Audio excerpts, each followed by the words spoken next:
Standard 12 physics chapter 1 અને એનો સ્વાધ્યાય ચાલુ છે. આપણે નવો દાખલો શરૂ કરીએ એ પહેલાં સ્વાધ્યાયમાં 1.22માં મેં જે દાખલો ગણ્યો તો એમાં ત્રિજ્યા મેં 2.4 મીટર લીધી છે. વાસ્તવમાં રકમમાં વ્યાસ આપેલો છે એટલે ત્રિજ્યા આપણી એમાં થશે 1.2 મીટર. એટલે તમે એ કરેક્શન કરી લેજો જાતે. જ્યાં આપણે 2.4 મીટર મૂકેલું છે ત્રિજ્યાનું મૂલ્ય એ 1.2 મીટર મૂકીને ફરીથી દાખલો ગણી લેજો, કારણ કે મારે વ્યાસ મગજમાં ધ્યાનમાં ન આવ્યો અને મેં ત્રિજ્યા લખી દીધી હતી, તો એટલો સુધારો કરી લેજો. હવે આપણે આગળનો દાખલો જોઈએ. 1.30 આ IMP દાખલો છે. 1.30 સ્વાધ્યાયનો 1.30 દાખલાની રકમ છે ગાઉસના નિયમનો ઉપયોગ કર્યા સિવાય અનંત લંબાઈના અને રેખીય વિદ્યુતભાર ઘનતા લેમ્ડા ધરાવતા તાર વડે ઉત્પન્ન થતું વિદ્યુત ક્ષેત્ર શોધો. તો દાખલો IMP છે, શાંતિથી જુઓ તો તમને આવડી જશે.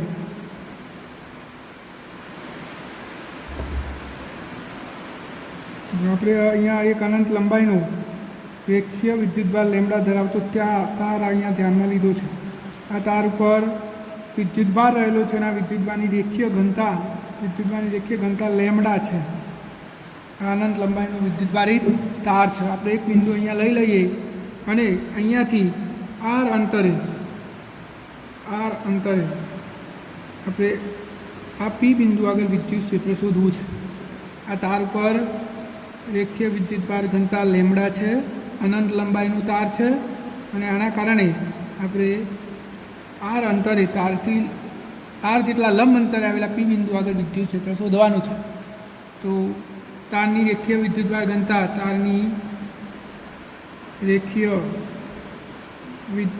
ઘનતા લેમ્ડા અને તારથી આર જેટલા લંબ અંતરે વિદ્યુત ક્ષેત્ર શોધવાનું છે આપણે.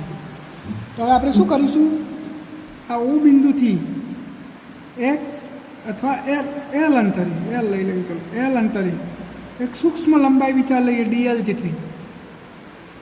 તો ઓથી હવે આપણે દાખલા ગણવાની શરૂઆત કરીએ. તો ઓથી L અંતરે DL જેટલી સૂક્ષ્મ લંબાઈ વિચારતા આપણે અહીંયા DL જેટલી સૂક્ષ્મ લંબાઈ વિચાર લીધી છે. તો DLમાં રહેલો વિદ્યુતભાર કેટલો થશે, તો DL લંબાઈમાં રહેલ વિદ્યુતભાર સૂક્ષ્મ વિદ્યુતભાર DQ બરાબર ઘનતા ગુણ્યા લંબાઈ, એટલે ઘનતા લેમ્ડા છે અને આપણે લંબાઈ કેટલી લીધી છે DL, તો DQ બરાબર શું થશે, લેમ્ડા DL. તો આ વિદ્યુતભારના કારણે, આ સૂક્ષ્મ વિદ્યુતભારના કારણે P બિંદુ આગળ વિદ્યુત ક્ષેત્ર, આ સૂક્ષ્મ વિદ્યુતભારના કારણે વિદ્યુત ક્ષેત્ર સૂક્ષ્મ વિદ્યુત ક્ષેત્ર DE આ ધન લીધો છે એટલે આ દિશામાં થશે. અને આ અંતર પાયથાગોરસના પ્રમેય પ્રમાણે R² + L² ની 1/2 ઘાત એટલે કે વર્ગમૂળમાં એટલું થશે. તો વિદ્યુતભાર મળી ગયો અહીંયા. આ વિદ્યુતભારના કારણે P બિંદુ આગળ વિદ્યુત ક્ષેત્ર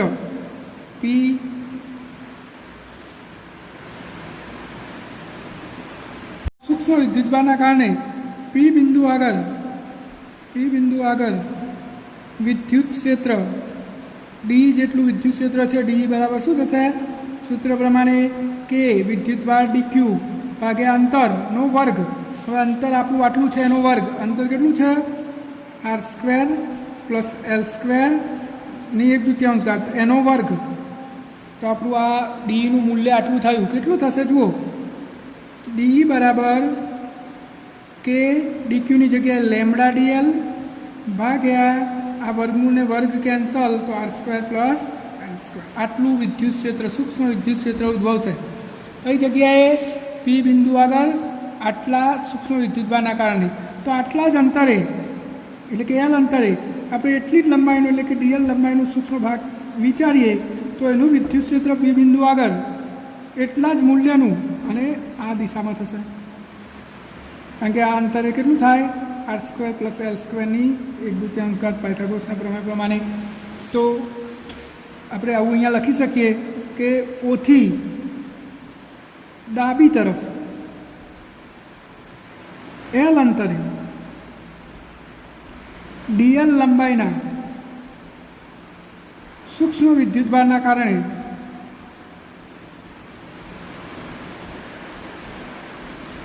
વિદ્યુત ક્ષેત્ર ડી બરાબર એટલું ને એટલું જ થાય કે lambda DL by R square plus L square. તો જુઓ હવે આ પી બિંદુ આગળ બે વિદ્યુત ક્ષેત્ર થઈ ગયા, એક આ બાજુ છે ને એક આ બાજુ.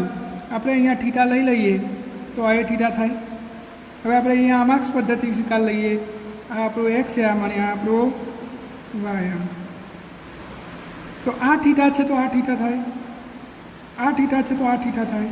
તો હવે ડીના ઘટકો વિચારી લઈએ. તો જુઓ આ ડીનો આ ડી કોસ થીટા ઘટક અને આ ડીનો આરો એ સાઇન થીટા ઘટક. એવી જ રીતે આ ડીનો આ થીટા છે એટલે આ ડી કોસ થીટા ઘટક, ડી કોસ થીટા અને આરો એ ડી સાઇન થીટા. તો બંને ડી એટલે કે બંને વિદ્યુત ક્ષેત્રના ડી સાઇન થીટા ઘટકો પરસ્પર વિરુદ્ધ દિશામાં હોવાથી એકબીજાની અસરને નાબૂદ કરે છે. આપણે એવું લખી દઈએ અહીંયા કે પી બિંદુ આગળ ડીના સાઇન થીટા ઘટકો વિરુદ્ધ દિશામાં હોવાથી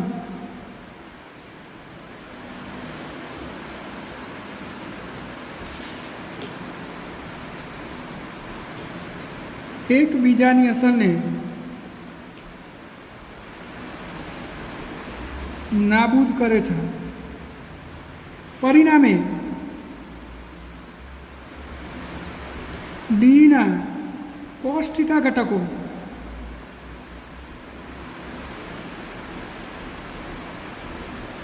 એક જ દિશામાં ડી કોસ થીટા ઘટકો એક જ દિશામાં હોવાથી તેમનો સરવાળો થાય છે.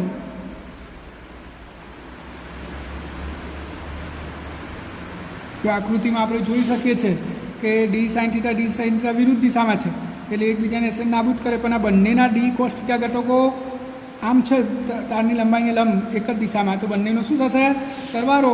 તો પરિણામી વિદ્યુત ક્ષેત્ર શું થશે ડી કોસ થીટા વત્તા ડી કોસ થીટા એટલે ડી 2D કોસ થીટા આટલું થશે. સૂક્ષ્મ લંબાઈ આ સૂક્ષ્મ બે બાજુની સૂક્ષ્મ ડીએલ લંબાઈના કારણે પી બિંદુ આગળ આટલું વિદ્યુત ક્ષેત્ર આવ્યું 2D કોસ થીટા. હવે આપણે તો અનંત લંબાઈના તાર સુધી શોધવાનું હતું, એટલે કે એક બાજુ અહીંયાથી શરૂ કરીને આમ અનંત સુધી. તો તમે અહીંયા બિંદુ લો તો થીટા કેટલો થાય 0 થાય અહીંયાની આ બિંદુની સાપેક્ષ. અહીંયા લો તો અહીંયા લીધું તો થીટા થયો, આમ જઈએ એમાં થીટા વધતો જાય કેટલો થાય 0થી શરૂ કરીને π/2 સુધી. તો આપણે સમગ્ર તારનું વિદ્યુત ક્ષેત્ર શોધવા માટે સમગ્ર તારનું વિદ્યુત ક્ષેત્ર શોધવા માટે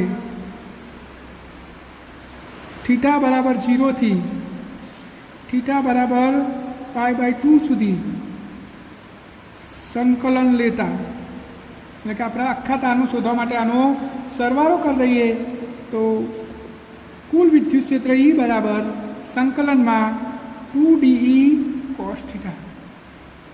જો બરાબર સમજી લો, આપણે થીટા સંદર્ભમાં જોઈએ છે, આ બિંદુથી જોઈએ તો તાર અહીંયાથી શરૂ થાય અને આમ અનંત સુધી. તો અહીંયા બિંદુ લઈએ તો થીટા 0 થાય અને આમ જઈએ એમ થીટા વધતો જાય, વધતા મહત્તમ કેટલો થઈ શકે π/2. એવું જ આ બાજુ સેમ બાજુ. તો લિમિટ આપણી શું થશે 0થી π/2. હવે આપણે કિંમતો મૂકી દઈએ તો લિમિટ છે 0થી π/2. 2Dની કિંમત શું છે આપણે શોધી છે કે lambda DL by R square plus L square cos theta. આટલું થયું, આપણે કિંમતો મૂકી દીધી. હવે આપણે કેલ્ક્યુલેશન આગળ લઈ જઈએ. હજુ હવે આપણે આગળ હજુ કેલ્ક્યુલેશન કરીએ તો 0થી π/2 અહીંયા જો કે લેમડા ડીએલ ભાગ્યા R square plus L square અને કોસ થીટા. જો ત્રિકોણમિતિમાં આપણે જોઈએ તો આ આપણો જે ત્રિકોણ છે એમાં કોસ થીટા લાગુ પાડો તો શું થાય પાછળની બાજુ ભાગ્યા કર્ણ. તો તો જો હું અહીંયા સાઈડ ઉપર લખું cos θ આપણે એ ત્રિકોણમિતિમાં લાગુ પાડીએ તો પાછળની બાજુ r છે ભાગ્યા વર્ગમૂળમાં r² + l² એટલે કે 1/2 ઘાત. તો આ કિંમત આપણે અહીંયા મૂકી દઈએ cos θ ની જગ્યાએ.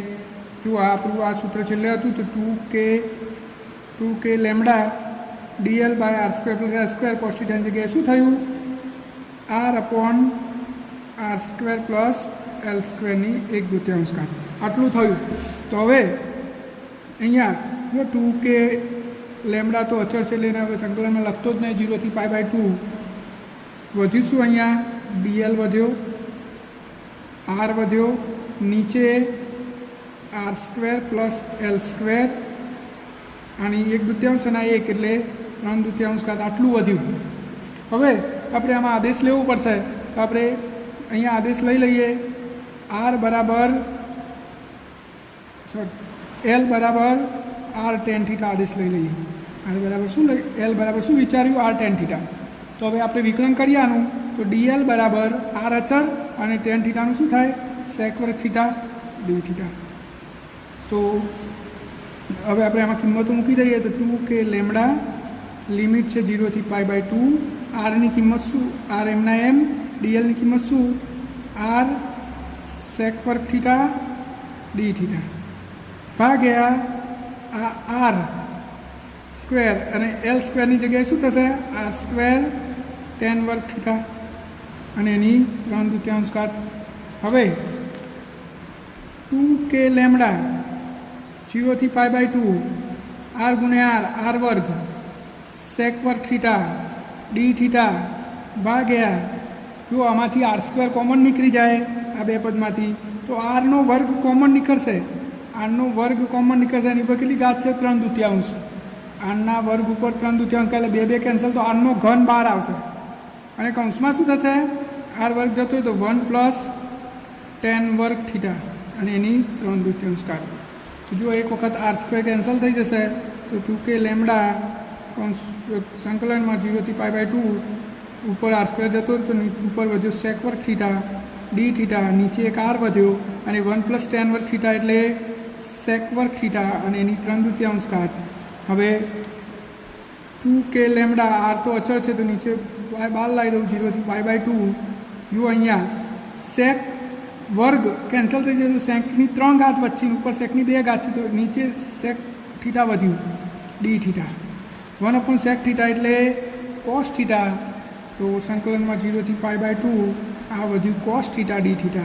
હવે આપણે સંકલન કરી દઈશું તો 2k લેમ્ડા r cos θ નું સંકલન થાય sin θ 0 થી π/2 તો 2k lambda r sin π/2 minus sin 0 sin π/2 ની કિંમત 1 થાય અને 0 ની 0 તો વધ્યું 2k લેમ્ડા r.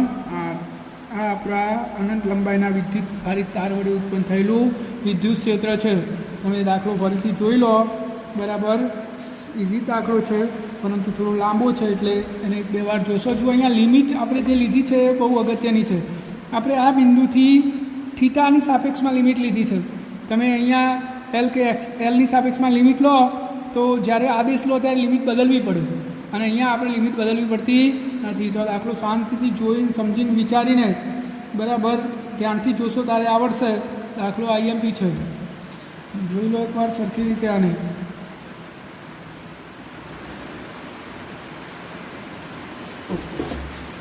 હવે આપણે નેક્સ્ટ દાખલો જોઈશું 1.31.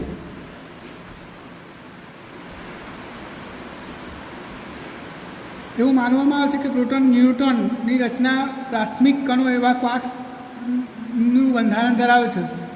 પ્રોટોન અને ન્યુટ્રોનના દરેકમાં 3 ક્વાર્ક્સ હોય, અપ ક્વાર્ક્સ અને ડાઉન ક્વાર્ક્સનું કોમ્બિનેશન. તો આપણે પ્રોટોન અને ન્યુટ્રોનની અંદર કેટલા ક્વાર્ક્સ અને કેટલા અપ ક્વાર્ક્સ અને કેટલા ડાઉન ક્વાર્ક્સ હોય છે એ શોધવાનું છે.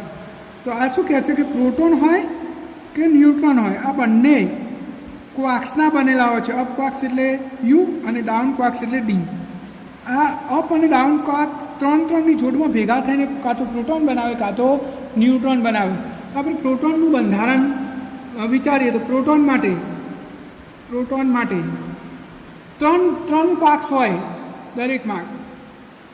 તો આપણે પ્રોટોન માટે વિચારીએ તો ધારો કે પ્રોટોનમાં n જેટલા અપ અને n જો અપ ક્વાર્ક્સ હોય તો ડાઉન ક્વાર્ક્સ કેટલા હોય? 3 - n હોય, કારણ કે બંને થઈને કુલ n 3 થવા જોઈએ. તો જો n જેટલા અપ ક્વાર્ક્સ હોય તો ડાઉન ક્વાર્ક કેટલા હોય? 3 - n.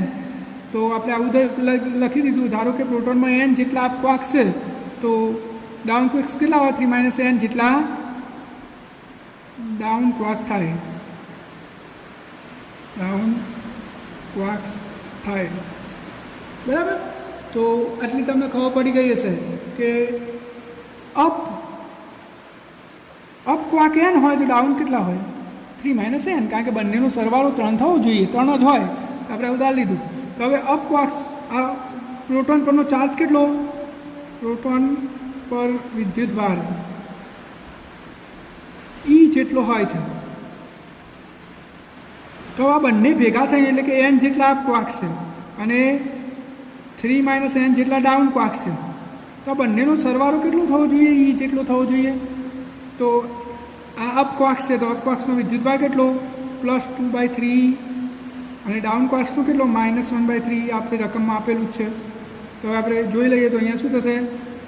2/3 En, આ બંનેનો ગુણાકાર કરી દઈએ તો minus E minus plus Ne/3 is equal two E.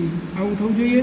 હવે આપણે આમાંથી E કોમન કાઢ લઈએ તો 2/3n -1 plus n/3 is equal two E. આ E બે બાજુ કેન્સલ અને 2n/3 પ્લસ n/3 એટલે શું વધશે? n. 2n/3 પ્લસ n/3 એટલે n વધે. -1 બરાબર 1. આ E કેન્સલ થઈ ગયું, એટલે તો n બરાબર 2. આનો અર્થ શું થયો કે પ્રોટોનમાં 2 અપ ક્વાર્ક અને હવે એની કિંમત તમે 2 આમાં મૂકી દો તો 3 × 2 = 1, એટલે કે 1 ડાઉન ક્વાર્ક હોય છે. એટલે જુઓ, તમારે ગણવું હોય તો હવે ગણીશું. જુઓ કેટલા? 2 અપ, 1 અપ, બીજો અપ અને 1 ડાઉન. આ બધા ભેગા થઈને શું બને? પ્રોટોન. તો હવે તમે એનો ચાર્જ ગણવો હોય તો ગણી જુઓ. અપનો 2/3 વત્તા બીજા અપનો 2/3 માઇનસ ડીનો 1/3. જવાબ કેટલો થવો જોઈએ? E જેટલો થવો જોઈએ. તો જુઓ 2 + 2, એમાંથી 1 જાય તો 3/3 E બરાબર E જવાબ થઈ ગયો. તો આ પ્રોટોનનું બંધારણ થઈ ગયું. એવી રીતે હવે આપણે ન્યુટ્રોનનું બંધારણ શોધવાનું છે. તો આપણે અહીંયા ધારી લઈએ, ધારો કે ન્યુટ્રોનમાં n જેટલા અપ ક્વાર્ક અને 3 - n જેટલા ડાઉન ક્વાર્ક છે. તો જુઓ, n અપ ક્વાર્ક, એનો વિદ્યુતભાર કેટલો? +2/3 E, બરાબર. પ્લસ 3 - n જેટલા ડાઉન ક્વાર્ક, એનો વિદ્યુતભાર કેટલો? -1/3. અને ન્યૂટ્રોન પરનો વિદ્યુતભાર કેટલો? 0. ન્યૂટ્રોન પર કોઈ વિદ્યુતભાર હોતો નથી. તો હવે આપણે આનું કેલ્ક્યુલેશન કરીએ તો 2En/3, અહીંયા આપણે ગુણાકાર કરી દઈએ તો 3 cancel, -E plus Ne/3 is equal to 0. આમાંથી આપણે E કોમન કાઢ લઈએ તો શું વધશે? 2n/3 -1 plus n/3 is equal to 0. આ E પેલી બાજુ 0 થઈ જાય અને 2n/3 પ્લસ n/3 એટલે n વધ્યો, -1 ઇઝ ઇક્વલ ટુ 0. તો n બરાબર 1. આનો અર્થ શું થયો કે ન્યુટ્રોનમાં 1 અપ ક્વાર્ક અને એની કિંમત તમે 1 મૂકી દો આમાં તો 2 માંથી 1 જાય એટલે 2 વધ્યા. તો 2 જેટલા 2 ડાઉન ક્વાર્ક હોય છે. જો ન્યુટનનું બંધારણ તમારે જોવું હોય તો જુઓ, કેટલા અપ ક્વાર્ક? 2. આ રીતે પેલા બે ડાઉન ક્વાર્ક એટલે ડી ડી અને એક અપ ક્વાર્ક, આ ન્યુટ્રોન બની ગયું, આ ન્યુટ્રોન. તો હવે એનું ચાર્જ ગણો તો -1/3, બીજાનું એ -1/3 અને એક અપ ક્વાર્ક છે એટલે +2/3. જવાબ 0 થવો જોઈએ. તો જુઓ બધામાં લસા 3 જ છે, તો -2 અને +2 0 થઈ ગયું. તો ન્યૂટનનું બંધારણ થઈ ગયું. તો આજે આપણે એનું બંધારણ શોધી શકીએ છીએ. આ પણ દાખલો ખૂબ જ સરળ છે. હવે જોઈએ આપણે 1.32. તો અહીંયા આપણને એવું કીધું છે કે આદર્શિક સ્થિત વિદ્યુત ક્ષેત્ર સંરચનાનો વિચાર કરો. આ સંરચનાના તટસ્થ બિંદુ એટલે કે E=0 આગળ એક નાના પરીક્ષણ વિદ્યુતભારને મૂકેલ છે. તો દર્શાવો કે વિદ્યુતભારનું સંતુલન અસ્થાયી છે. વિદ્યુતભારનું સંતુલન અસ્થાયી છે એટલે કે વિદ્યુતભારનું સંતુલન કાં તો સ્થાયી સ્થિતિમાં હોય કાં તો અસ્થાયી સ્થિતિમાં. તો આપણે અહીંયા એ જ સમજવાનું છે કે સ્થાયી સંતુલન કોને કહેવાય અને અસ્થાયી સંતુલન કોને કહેવાય. તો સ્થાયી સંતુલન કોને કહેવાય? તો કોઈ પણ વિદ્યુતભાર પર લાગતું બળ એટલે કે એની પર લાગતું પુનઃસ્થાપક બળ એ હંમેશા તટસ્થ બિંદુ તરફ જ હોવું જોઈએ.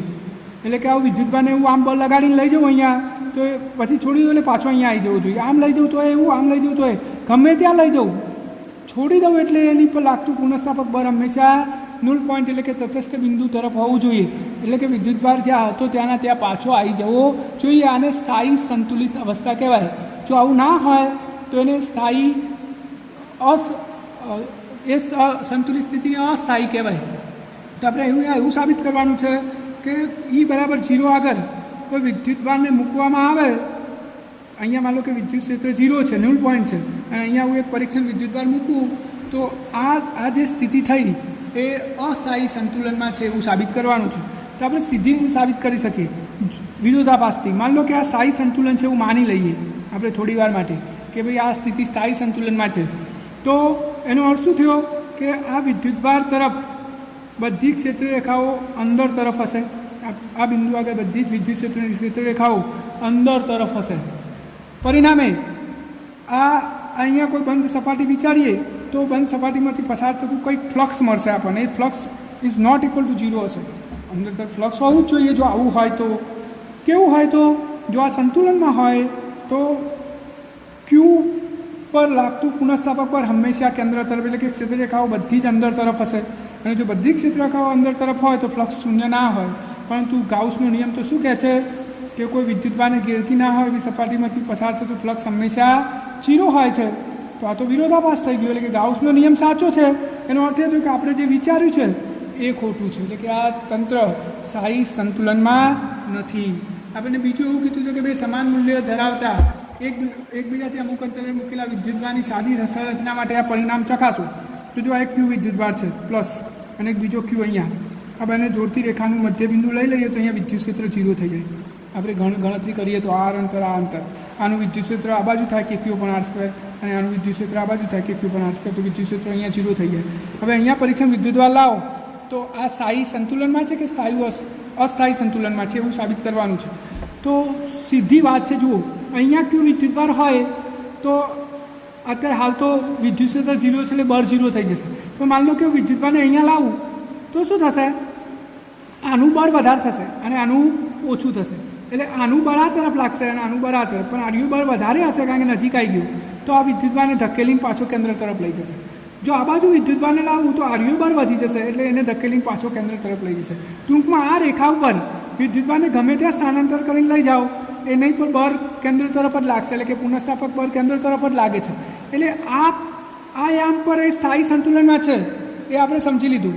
તો એવું પૂછે ખાલી એક્સ અક્ષની સાપેક્ષ અથવા તો જોડતી રેખાની સાપેક્ષ આ તંત્ર આ ઇક્વિબેરિયમ સ્થાયી અવસ્થામાં છે, પરંતુ આ દિશામાં જુઓ તમે તો જો વિદ્યુતભારને સહેજ પણ સ્થાનાંતરિત કરીને અહીંયા લાવશું તો આનું વિદ્યુત ક્ષેત્ર અને આનું વિદ્યુત ક્ષેત્ર આ બંનેના sin θ ઘટકો એકબીજાની અસરને નાબૂદ કરશે, પણ cos θ ઘટકો એક જ દિશામાં લાગશે. પરિણામે વિદ્યુતભાર પર આ દિશામાં પરિણામી બળ લાગશે અને આ વિદ્યુતભાર આમ જતો રહેશે. એટલે કે પાછો પોતાની મૂળ સ્થિતિમાં આવતો નથી. તો આ તંત્ર પણ સ્થાયી સંતુલનમાં નથી. આ અસ્થાયી સંતુલિત અવસ્થા કહી શકાય. આપણો દાખલો અહીંયા પૂરો થાય છે. અને હવે આપણે આગળનો દાખલો જોઈશું 1.33.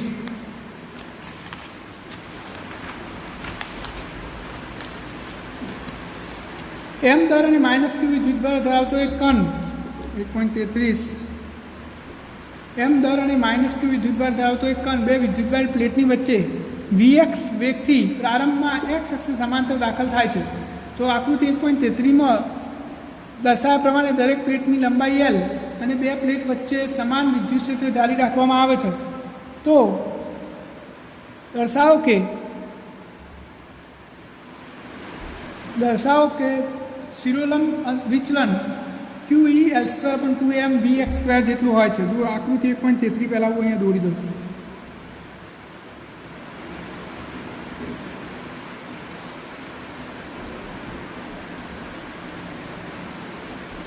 આ વિદ્યુત ક્ષેત્રની દિશા છે. આકૃતિ 1.33 તમે જુઓ અને ઇલેક્ટ્રોન અહીંયાથી દાખલ થયો આ દિશામાં એક્સ અક્ષ તરફ વેગ છે એનો વીએક્સ આ દિશામાં છે આમ દાખલ થયો. પણ જેવો વિદ્યુત ક્ષેત્રમાં દાખલ થશે એટલે એને ઉપર તરફ આકર્ષણ બળ લાગશે. ઇલેક્ટ્રોન છે આરો એ ઋણ વિદ્યુતવાળી એટલે આમ ગતિ કરતાં આમ જશે અને અહીંયા જઈને અથડાશે. તો આપણે આ અંતર શોધવાનું છે. આવી પ્લેટની લંબાઈ આપેલી છે એલ.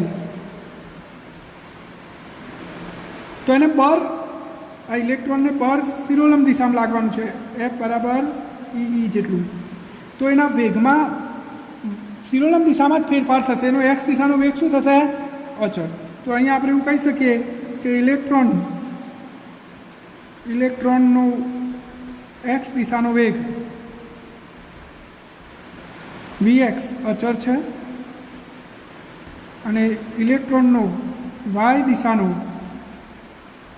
પ્રારંભિક વેગ પ્રારંભમાં તો એને એક્સ એક્સ દિશાનો વેગ હતો એટલે વાય દિશાનો વેગ વીવાય બરાબર શું થાય? 0. વી0 વાય આપણે એટલે પ્રારંભિક વેગ કહી દઈએ એ 0 થાય.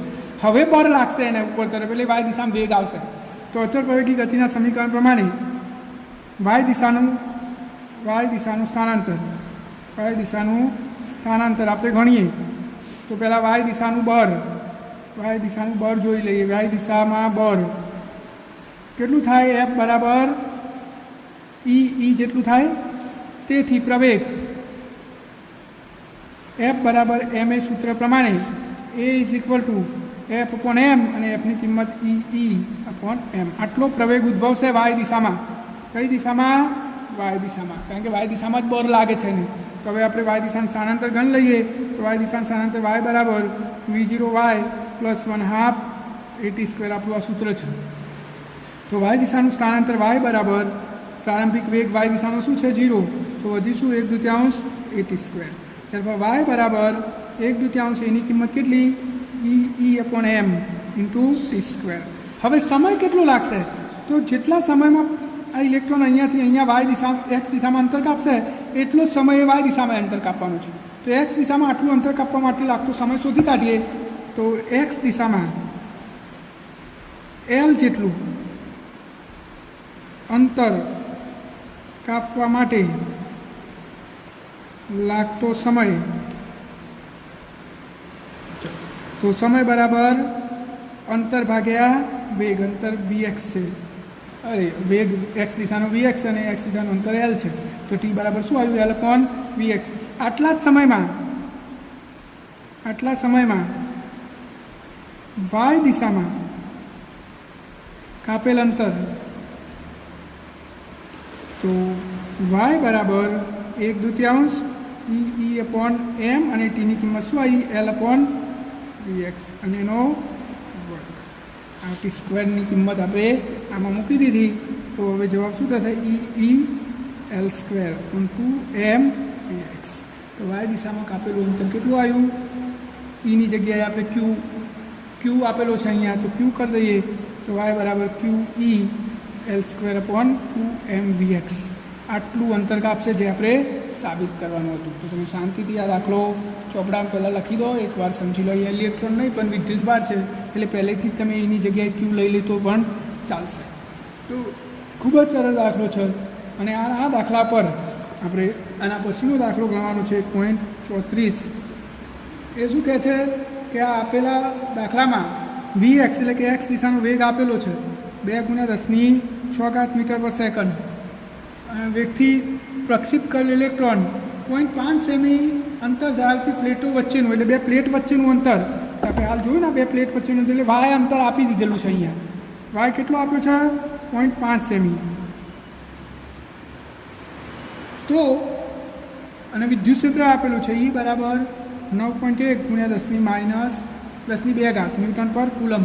તો ઇલેક્ટ્રોન ઉપરની પ્લેટને ક્યાં અથડાશે એટલે આપણે શોધવાનું અહીંયા આવું થયું. જુઓ ઇલેક્ટ્રોન અહીંયાથી આવ્યો આમ જતાં અહીંયા અથડાયો તો આપણે આ અંતર શોધવાનું થશે એટલે કે આ એક્સ દિશાનું અંતર L શોધવાનું થશે.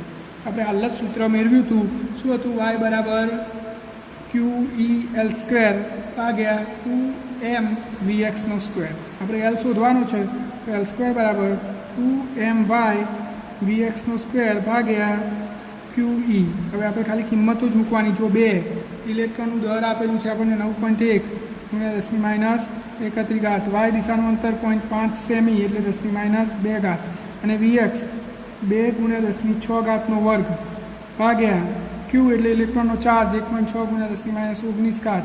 એનો વર્ગ નહીં એમના છે અને એની કિંમત 9.1 ગુણ્યા 10⁻².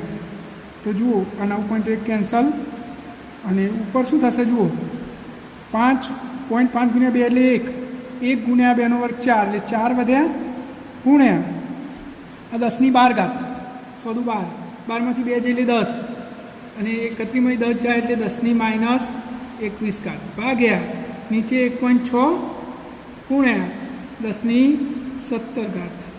તો 4 ભાગ્યા 1.6 4 ભાગ્યા 1.6 જવાબ થયો 2.5